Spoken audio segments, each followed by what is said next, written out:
Welcome to this no direct flight conversation between me and the team behind the Electric Africa VR Festival. I'm glad to be joined today by Ingrid Kopp and Antoinette Engel, who will be telling us more about the festival, but also about the African VR AR scene. And I'm really happy to have them here. So a little bit about our guests before we jump in. Wow. So Ingrid Kopp is co-founder of Electric South, which is a nonprofit company based in Cape Town, South Africa, that provides mentorship, production services, funding, and exhibition for a network of artists across Africa to explore their worlds through immersive interactive stories, including virtual and augmented reality and other digital media, which is why she's perfect for this conversation. She's passionate about developing the immersive media ecosystem in Africa and is a co-curator of Immersive Africa, a group of organizations and individuals working across the continent in immersive technologies to promote the medium to artists and audiences. So she produces an annual residential lab through Electric South, which we have spoken with someone else during these conversations about, and is an executive producer of award-winning VR projects, including the other Dakar, Lelac, and Nairobi Berries, which have Kenyan connections, whoop whoop. Ingrid also curates the Tribeca Storyscapes program for interactive and immersive work at the Tribeca Film Festival. Along with MIT's Open Doc Lab and Dot Connector Studio, she produces Immerse, a monthly production for Medium on emerging storytelling. Thank you for joining us today, Ingrid. And then Antoinette has worked Antoinette has worked in film and television since 2009 with a focus on documentary programming. In 2019, she produced 11 24-minute fiction films for South Africa's National Film and Video Foundation through the Female Filmmaker Project, a flagship training and development program to support first-time female directors. I've read this more than once, and I still think about like 11 not shot films. Well, she's a media producer for the online publication Africa is a Country, and is distribution manager at Electric South, where she's committed to promoting artists in Africa working in virtual and augmented reality. Thanks for joining us, Antoinette. Thank you, glad to be here. So I'll jump right into the questions because we have quite a number of things to discuss. So, let's get on with it.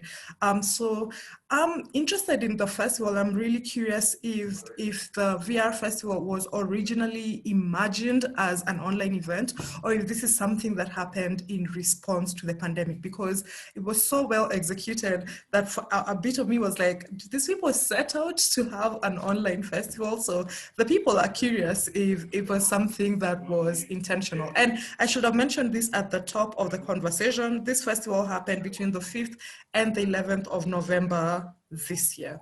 So yeah, please tell us if this was a pandemic response or it was something that you had set out to do from the jump. Yeah, so maybe I can answer that, because actually it's both, right? So our government put out a call for digital responses to the pandemic, to COVID-19. And I know that we were hoping to have, there were like early talks to have a festival. And then when we received this call in March, we were like, this is our chance to do an online VR festival. So in its conception, it was at the very beginning going to be an online VR festival. And that was because of COVID, and there was no safe way to have kind of in-person events. So throughout the thinking of it, we thought, wow, this could be the very first VR festival on the continent, and it's very exciting for us. And yeah, so it gave us a lot of time to obviously think through things and to figure out how we would do it and to work out the geo-blocking. So, I mean, we had responded to that call in March, and I think received feedback like May or June. So we had a bit of time, because I think there are a lot of things to consider when trying to do something online. Well, yeah. I like that, not just doing something online, but doing something online well, because I mean, I feel like you can tell when there's care and, you know, like a certain, um, yeah, attention that has been put into putting together an online thing. It comes across really clearly. Yeah, Yeah, and that I was, think, I think, mm, sorry, go ahead. no, the last thing I was going to say is I think also we were lucky in that a lot of other people were doing lots online. So we could look and see and kind of figure out, oh, what are these people using? Like what kinds of platforms? And I think that helped us in the end. Yeah. Yeah, that's what I was going to say is, you know, we were really looking at like a lot of the festivals, not obviously not just VR, but a lot of the film festivals and conferences that had pivoted to online, and some of them had to pivot really, really quickly. Like I was, you know, really impressed with festivals like CPH Docs, who basically, I think they were in March of this year. They pivoted in about 2 weeks, I think, from being a completely regular offline festival to being online. And I mean, I was really impressed that they did that. But I also, it really started to get me thinking about like what it is that that online festivals can offer, you know, in terms of access, in terms of reach. So I don't know if we necessarily would have done one if it hadn't been for COVID, but I'm really glad that it's forced us to kind of think differently for the future, no matter what happens. Yeah, I think this is something that has come up in a lot of these conversations, that there are all these lessons we are gaining during this time that will be helpful when this time ends, because it will end. So yeah, Electric South is for people on this side of the continent who are interested in AR and VR. We think of Electric South as an incubator and, you know, like a site of AR and VR work. And so I'm interested in that transition from, you know, this incubator status and like people who make this work to producing a festival of this sort. And you've already touched a little bit on that there was a learning process and you also had time to iterate and figure out how best to do this. But yeah, maybe talk to us a little bit about that transition, because I mean, I don't think, yeah, as you say, this is the first time you've done this. So I'm curious about that transition. And maybe you could take that question, Ingrid. Yeah, well, so one of the things that we've always tried to do at Electric South is really kind of think about the whole, kind of, we think of it as like the whole circle of what it takes to get VR and AR and immersive media generally made and seen by audiences, right? So we've always been really kind of focused on making sure that kind of the whole ecosystem is kind of built and nurtured by us as an organization, because one of the things that we found is generally you know, the infrastructure to support this kind of media isn't really there in most African countries, in any African country, I would say, actually. And even though there are amazing people and organizations doing work, in many ways they're kind of doing it against the odds.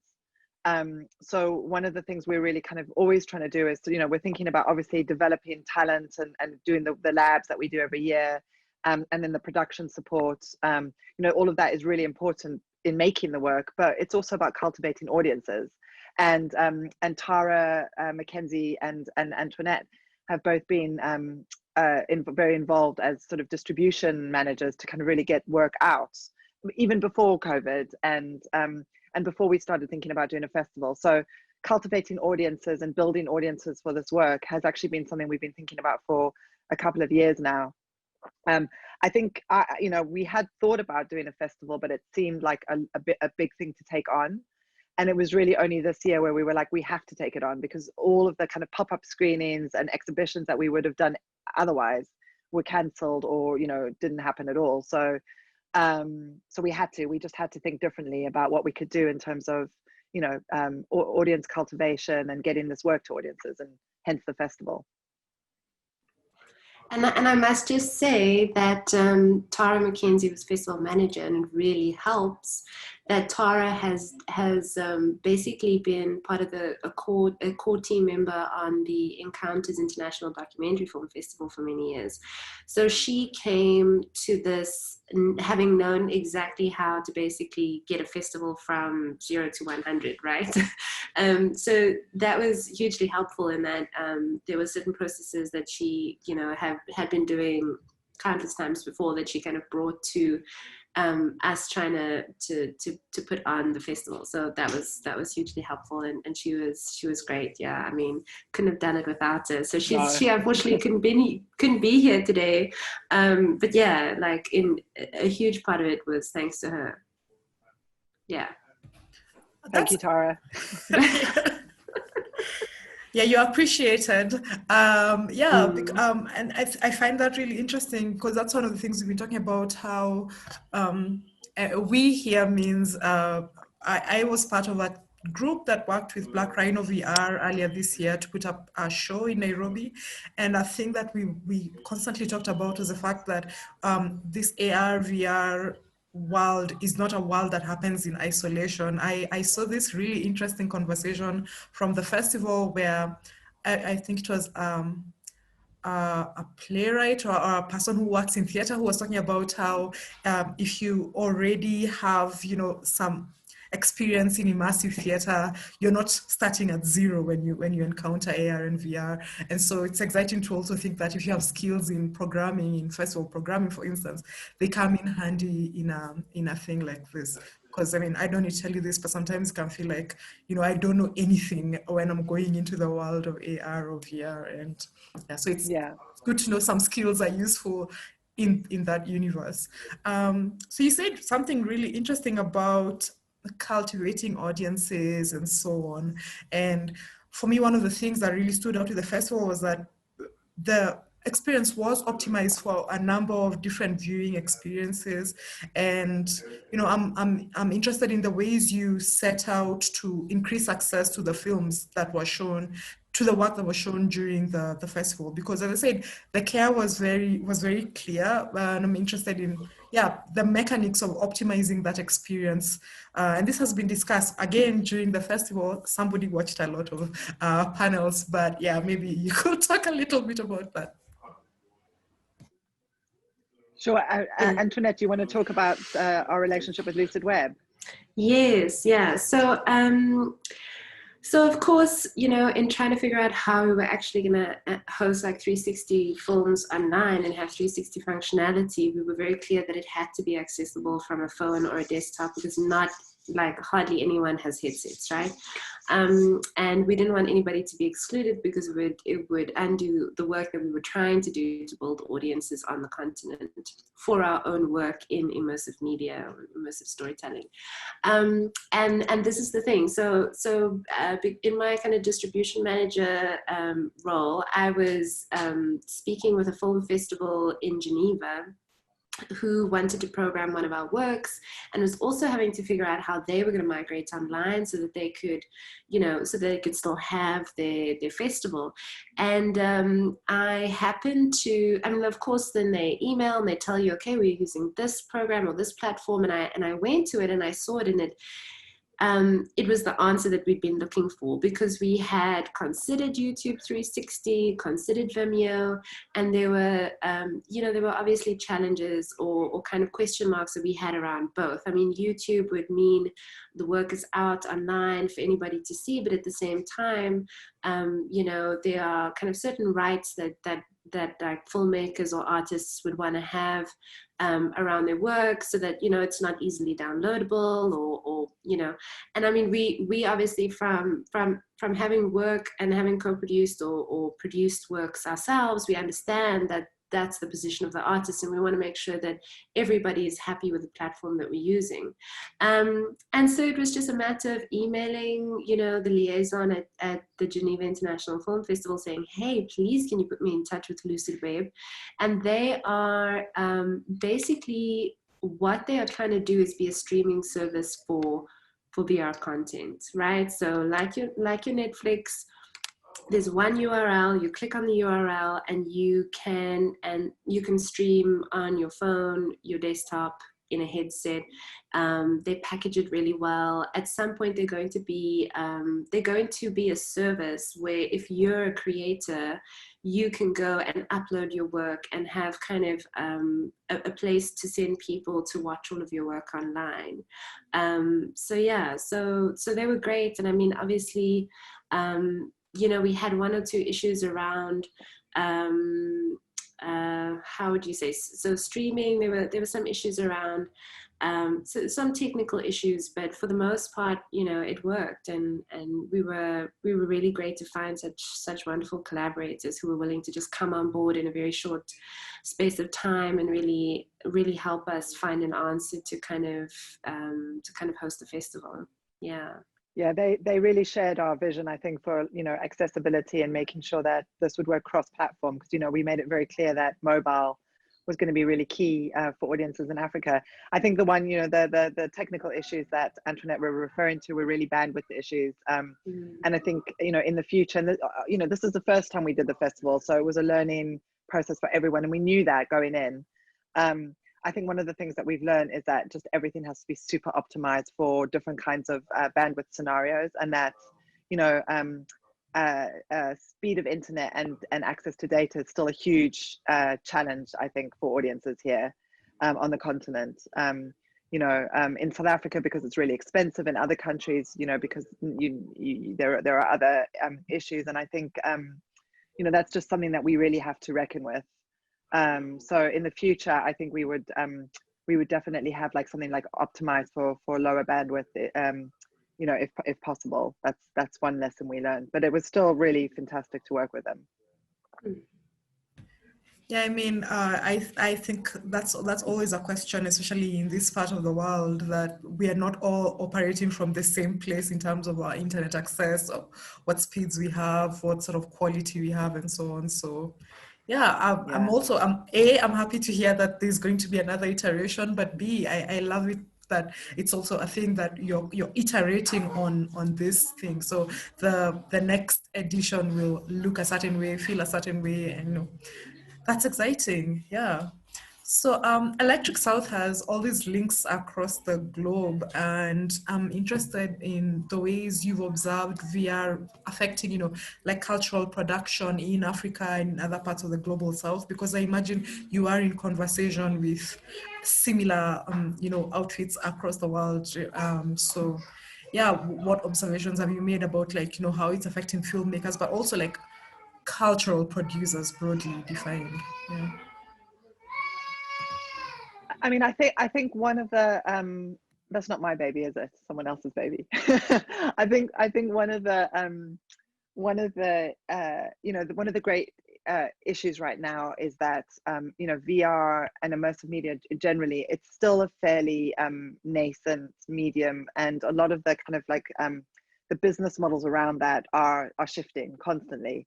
So you know, I think it's fair to say that anywhere in the world, that like this isn't just an issue in Africa. Anywhere in the world, you are going to have to be on your toes in terms of like the models that you are building and using to support your work. You know, whether you're a storyteller in VR, or a journalist using VR, or a game designer in VR, no matter what it is, you know, the platforms and the technology are constantly shifting. You know, there are funds that come and go. There's financing that comes and goes. It's not very stable. And I think, you know, my background's in documentary film, and I think one of the things that I've kind of learned from that is it's not like a lot of those issues, even though it has a much longer history, and a lot of the infrastructure is a little bit more stable, a lot of the issues are the same. You know, it's really hard for a lot of filmmakers to support themselves. Often people have to have second jobs. Or, you know, they're having to do like client work 70% of the time to support 30% passion projects. Whatever the model is that they use, it's hard, right? It's just often hard to make a living as a filmmaker. And I think it's the same in VR, except that you've also got the added issue of the fact that it's new and things keep moving around. So every time you think you figured something out, it changes. So, you know, I think that those problems are everywhere in the world, and in Africa, I think you just have that times, you know, 100, because we don't have so much local funding for immersive media, for VR. It's really hard to get the hardware here. It's hard to buy the headsets locally. You know, the gaming computers, the internet, as we've just spoken about, is an issue, and you need massive amounts of data to download these files, and to, you know, to make the work and to view the work. There's issues there for both. You know, so I guess one of the things that I guess one of the things that I'm thinking about constantly is these are all problems that we need to solve. It's not a case of, okay, well, you know, so it's not, VR is not going to work in the global south. Like whatever VR becomes in the future, spatial computing is here to stay. And if we are not part of that conversation in the global south, then whatever it is going to be in the future is not going to be great, right? It's going to be replicating a lot of the bad old models where diversity and bias and all of these things are, you know, not taken into consideration. So so that's why, like, I think now is the moment. Like, of course there's issues and of course there's challenges, but if we don't get in the game now, in 5 years time we're going to be 5 years behind. So that's kind of my argument for why it's really important that Africa's in the VR space. But I also know that VR filmmakers and VR creators have to pay the bills and they have to pay their rents. And, you know, I think those two they're two different issues. So, you know, my job at Electric South is to kind of help build that infrastructure so that we're in the game in 5 years time. But I do think it can be quite hard for individual filmmakers and artists on the ground, you know, and I think it's really important that we acknowledge that. Like, it's hard to make a living in this space. And Antoinette, did you want to say anything? No, I mean, I absolutely agree, but it is important that you know, that Africans lend their voice to this space, because otherwise, you know, it's gonna be like other mediums, right? Where often ours was overlooked. And I mean, this is kind of like the next frontier, right? And at the same time that, you know, it is really hard for us here, it's the perfect opportunity because, you know, it's not yet set in stone, and it is always developing, and so it's new ground that we have to claim, you know. So yeah, that's what I was gonna add. Yeah, and you make a really good point about how, you know, people have day jobs and have to take on commercial work and so on to be able to work in this field. And I think that's a question that filmmakers and other creators would be interested in finding out what your take is on how we can make the media more accessible. And that's part of the work Electric South does in terms of like the incubators and so on and so forth. But like, maybe you could talk a little bit about that, because maybe someone watching might be wondering, might say, this all sounds really exciting, but how do I get in, you know? And once I get in, how do I stay in, you know? So yeah.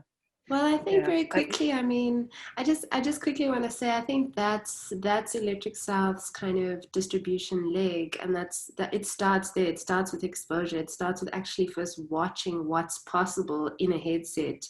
And that's why the kind of in-person physical events that we were doing in places like, you know, all over in Johannesburg, in Cape Town, in Khayelitsha, through various partnerships with kind of smaller organizations, to just, you know, expose people to what it is that you can actually do with the medium. Because once you start there, then you understand, okay, so what is it that I can do in this space? You know, what kinds of stories can I tell, or how can I tell my story using the power of immersive, you know, media? So that was really important for us, and it was great because before I came on board, Tara was doing a lot of those kind of, you know, kind of pop-up screenings, exhibitions. Yeah, and we hope to be able to do that again soon. We'll see. Yeah, it's hard to know what 2021 is going to look like, but you know, we will definitely be having another lab, and so, you know, if people do want to get involved, I mean, one thing to do is to actually sign up for our mailing list, because we have a newsletter that goes out. You can sign up on our website, electricsouth.org. We have a newsletter that goes out once a month, and it will include a call out when we do have one for our lab next year, which may be online, maybe offline, maybe a combination of the two, depending on where we're at with the pandemic. But we also, you know, we'll include other kinds of resources and festival opportunities and funding opportunities, you know, that are not necessarily a link to Electric South, just things that we hear about, you know. So it's a really cool way to find out what's happening with kind of digital immersive work in Africa. So I think that's one way to start. And, you know, I think one of the other things to say is we're really small. We're a small nonprofit. You know, we're really passionate about this space, but it's you know, the challenges are quite big challenges. So one of the things that we're really trying to do, and it's part of the reason we're part of this Immersive Africa cohort, is work with other organizations and partners in Africa to kind of do this together. So I would say, you know, depending on which country you're in, look at what's happening where you are, and try and get involved there, because we're, you know, we're quite small and we can't necessarily, beyond the lab, we can't necessarily do other kinds of, you know, we can't get involved with other kinds of projects. We just don't have the time. But there's so many cool people, like there's Black Rhino VR that you just mentioned in Nairobi. There's Judith Okonkwo and Amisi 3D in Nigeria and Lagos. There's the Eden guys in Joburg who are doing amazing work. You know, there's pockets of really cool stuff happening. And I think the more you can kind of tap into that locally, you know, I think that's kind of where the magic's going to happen, I hope. And then we all work, you know, together to kind of support each other so that all boats rise to the top. We love collaboration in this house. In this literal house, since we're all at home now. Yeah. I'm always interested when talking to people who've who like have curated festivals or put together a festival, in finding out what interesting things came out of that festival. You know, for this particular festival, for instance, like I watched the films during the festival, but I went back to the panels after the fact. You know, I was like, I'm saving those since they're going to be available after the fact. I can watch them later, which is probably what people are doing with the panels I'm moderating. So, so I'm interested in the afterlife of the festival. You know, what sort of feedback have you gotten? What sort of conversations has the festival sparked? I know it's been less than a month since it ended, but you know, it's still been a few weeks, so I'd be curious to hear what's come of it. Yeah. Well, I think one big one for me is the fact that so many people. So the films were geo-blocked to Africa. I think in retrospect, we should have had them available worldwide, because one of the things that I noticed is so many people I know, curators and just people who are in the space, in the industry, the immersive industry, outside of Africa, desperately wanted to watch African content. Like they were really interested to see the kinds of films we were showing, and they couldn't watch them because they were geo-blocked. So I think in retrospect, it was actually a mistake to do that. I think we should have made it worldwide, like the panels. Because, you know, like the whole point is to kind of have a dialogue so that work can be discovered. And one of the things that I've, you know, always been really passionate about, you know, we were just talking about making sure that Africa and the global South is in the space in 5 years' time. But for me, it's also like that the flows of information are more equal, so that, you know, work is being shared in all directions. And so that, you know, that there isn't this idea of like, you know, go to, I don't know, like Malawi, make a film, and then have it premiere outside of the country. There's sort of weird import-export business that often happens around these parts. Like for me, it was really key that there's like equal flows of information. And I realized actually we missed a bit of a trick with this festival. We could have done that because we have this really cool African work, and it would have been great to share it with international curators and audiences. So I think that was my main learning. And then, yeah, I think also making sure that those panels are online and that they can be shared going forward, because there's so much amazing information in them, you know, and that they become a resource that can kind of live on. Yeah, I think that was really great to see. But yeah, I wish more people could have seen the films. Like you know, if I was to do it again, I would make them available worldwide. Antoinette, I don't know if you have anything else. I mean, that's a huge learning for us, yes, because it would have been great to be able to share in one place all of these outstanding films, I think, or experiences rather. I mean, it was also my first festival, so that was also, it was, I mean, I loved the curating process. I mean, it's so great to have these conversations about, you know, why to program a work, why not to program a work, you know, also to see what people are producing. I think that was key. I think for us, the whole idea behind the festival was to make sure to program works by African creators living and working on the continent, to really showcase what's out there. I mean, look, that's the other interesting thing, right? When you program, you realize how, like what else is out there outside of what your remit is, So we got a few kind of left field applications. But the other thing is that, we would have loved to be able to get more work to watch, to consider. So I think, it's a definite learning for us also to just kind of do more around promoting the call, because I think it's always great when you have more to choose from than not. Yeah, but I think it was great that all the panels came together. We were really happy about that, and as you've said, it's all online. So if after this you are not too drained, the audience can go to our YouTube, Electric South on YouTube, and have a look at our channel. All of the works. All of the works are not there because that was the reason why we had Lucid Web come on board. But you can definitely go ahead and watch the panels, and just also, the networks that are available that people might not know of. That was the whole reason to have those panels, so that you can, before writing an email, you actually know, okay, this is who's on the other end of the email, right? This is who I'm writing to. If I'm reaching out to Black Rhino, I kind of know who they are, what they've done, and what their solution is, so to speak, to this space. So yeah, so that was all from me. Yeah, no, I really, really appreciated, all the insights that came off of those panels, because your traditional festival will have quite a number of, that's mostly what I see in this part of the continent. Like, we'll have a lot of let's talk about the film panels, which is great.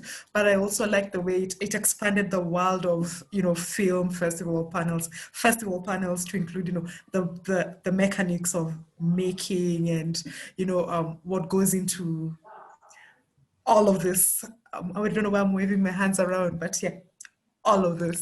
So that was fantastic. And I'm saying that part of which is also being able to say, it forms like an archive of sorts about where we are in the moment and what is possible and what things we can expect and imagine together and so on. So that's fantastic.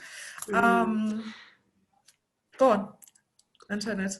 Yeah, I was just gonna say, I think because unlike traditional filmmaking, we are still establishing kind of our own history of VR, AR works, or a canon, so to speak, right?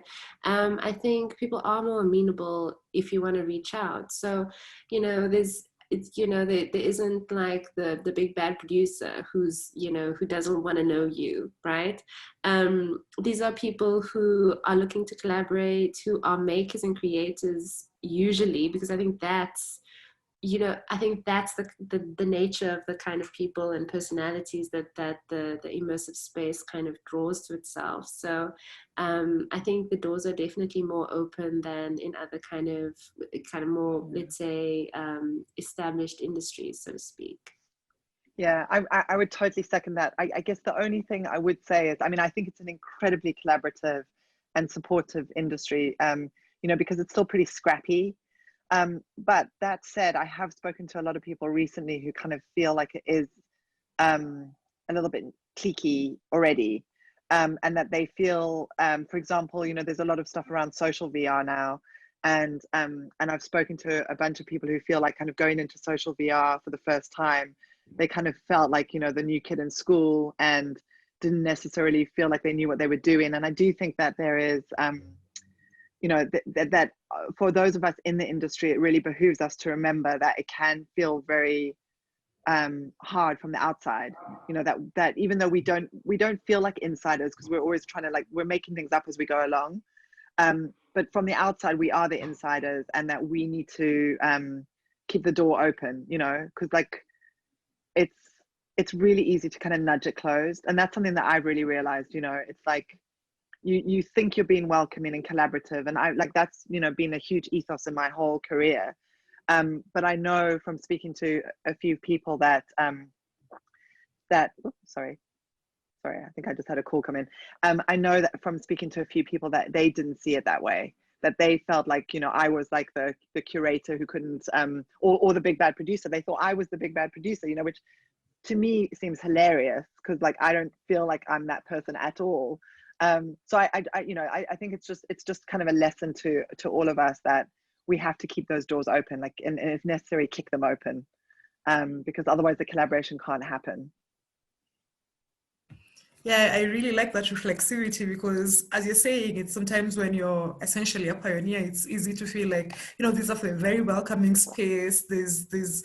We are very flat. It's not super hierarchical or anything, but it's not necessarily what it looks like from the outside. So I appreciate that.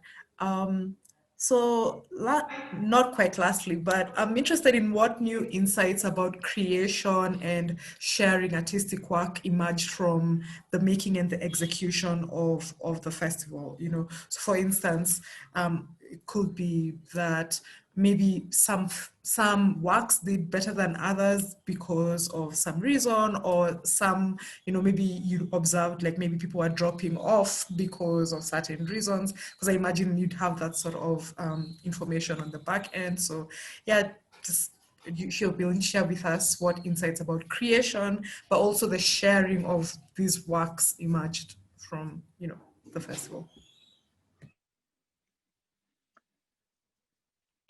I mean, very quickly, I think we've already mentioned one of the things. I mean, this is a technical thing, but like absolutely in the future we need to optimize it, not necessarily for headsets, because I think there's only so much you can do in the headset. The quality has to be really, really high in a headset.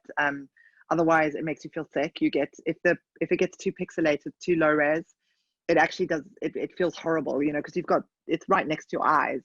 So I think for the headset, that's its own issue. But I think for phones and desktops, we need to optimize better for, as we were saying before, for all kinds of internet, you know, and try and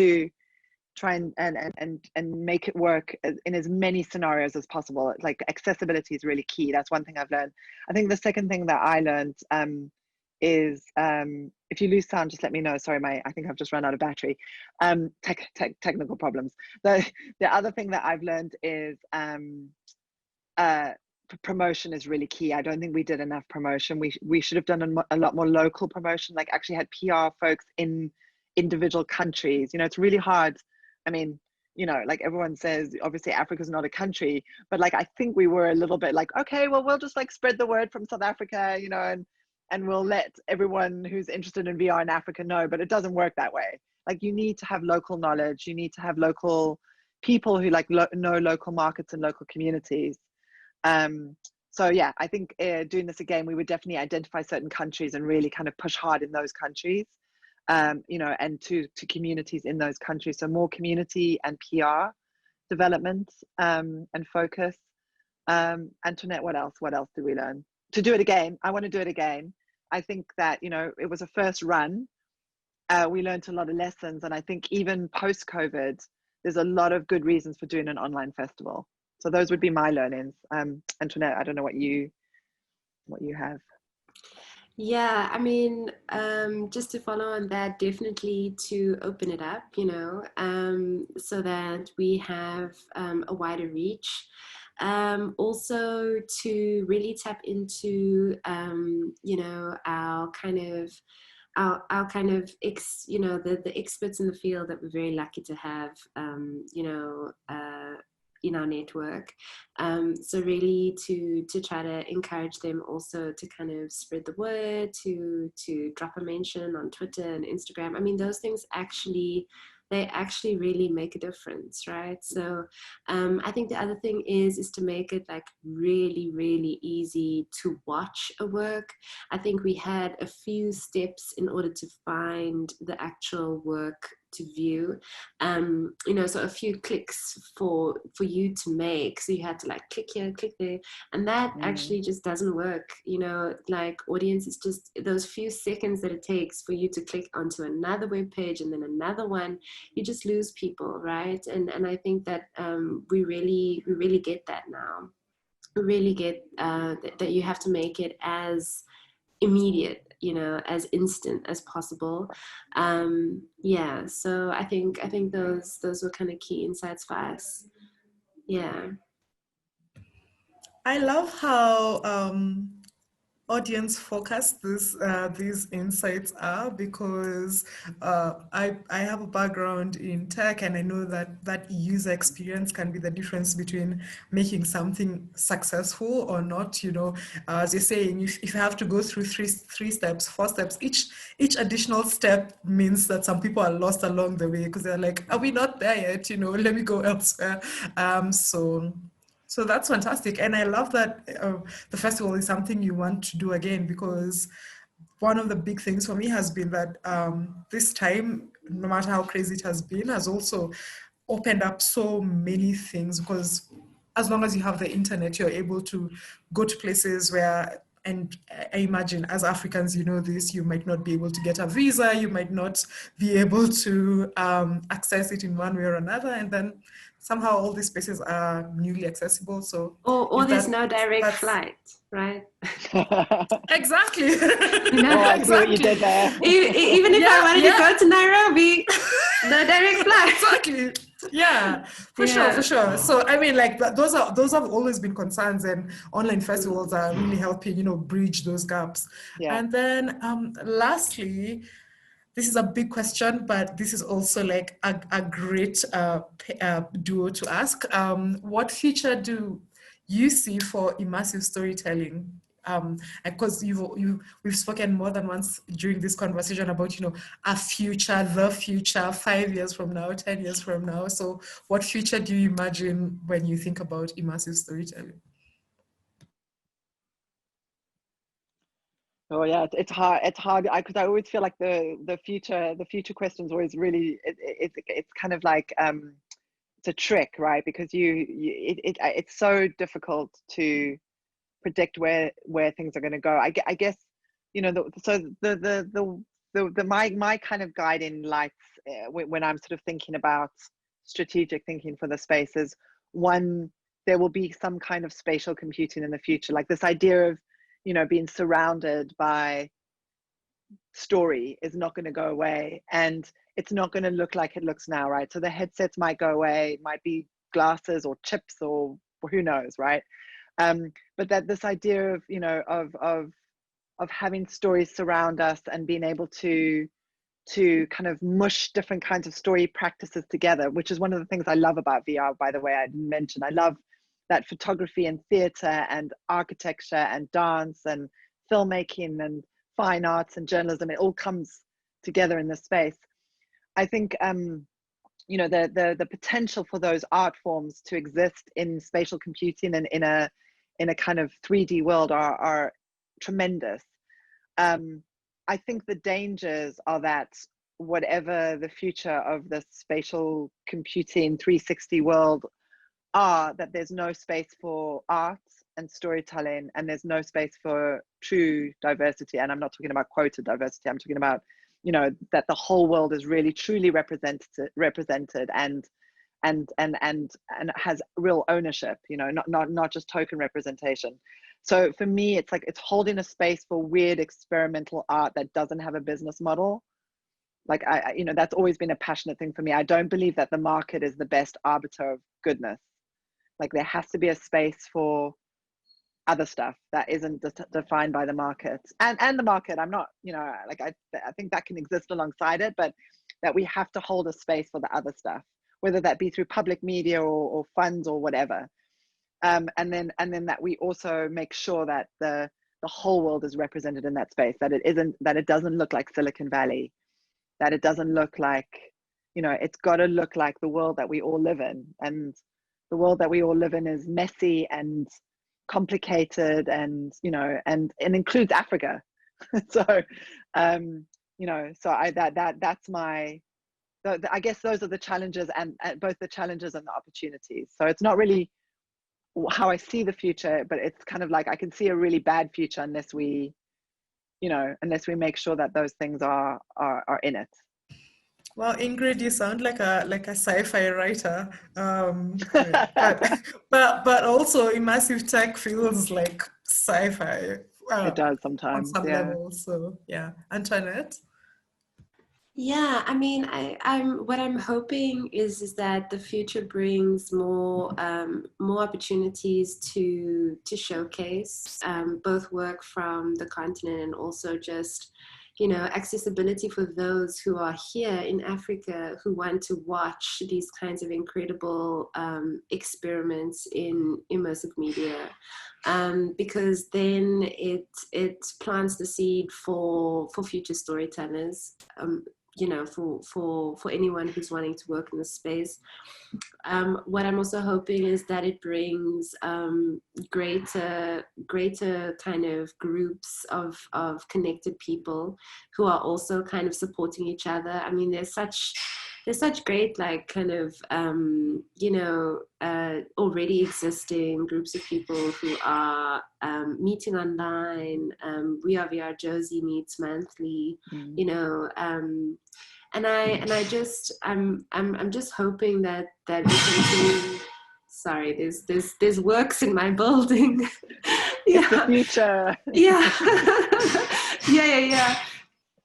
So I'm just hoping we continue things like this, opportunities like this to meet online, to like kind of have these kinds of discussions, to get to know who we are and where we are, so that we can bring each other along and we can all kind of figure this out together, because that's the only way we'll get there. I don't know, even though we've talked about all the things that will possibly go wrong, or like the things that would not be ideal, I feel like this is a really optimistic note for us to end on, to say there is a future and there are ways the future could look. And it's also really exciting that both of you and your team are involved in basically making that future come to pass, which is really exciting. Yeah. So thank you both. Can I just want to add one thing, because I feel like maybe I was sounding a little bit dystopian. I know people say Africa is the future very glibly, but we have a very young population doing awesome stuff, and if like innovation is anywhere, it's here. So like I do feel really optimistic about like Africa's role in this future. Just in case I sounded like I wasn't. I'm worried that things could take us elsewhere, but I am really optimistic, and I really feel like Africa has like an amazing role to play in that future. I appreciate that. I mean, like, our sense of cautious optimism is like lots of things are possible, but we're holding out for a bright future. Yeah. So thank you both so much for making time and for this conversation. Congratulations again on putting together a fantastic festival. It was really great. And yeah, all the best in all the things you have planned for the rest of the year and into next year, because this year is done. So we've decided. Thankfully. Yes. Thank you, Nyambura. And also to Nyambura, who's not here, right? Yes, so thanks to you all behind No Direct Flight. Yeah. Thank you, and congrats on your festival. Thank you.